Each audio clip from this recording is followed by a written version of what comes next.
দেখো বন্ধুরা, আজকে আমি বানাবো ফুল চিংড়ি পকোড়া। তার জন্য নিয়ে নিয়েছি ফুল চিংড়ি, পেঁয়াজ আর লঙ্কা কুচি, দিয়ে দেবো একটু হলুদ, স্বাদ মতো লবণ, ধনে গুঁড়ো,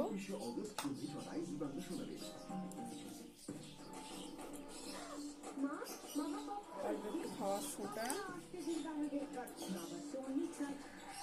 একটু ময়দা। এবার এটাকে মেখে নেব।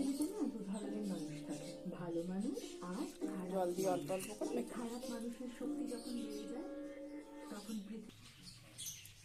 কড়া বসিয়ে দিয়েছি, এর মধ্যে দিয়ে দেবো তেল।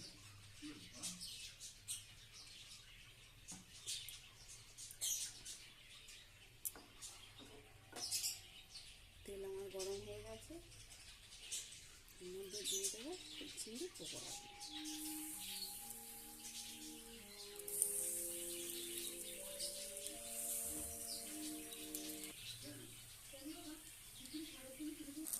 এবার আমি এটাকে উল্টে দেবো।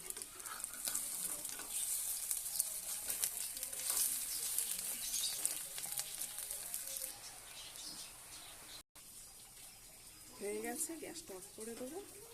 এবার এটাকে নামিয়ে দেবো।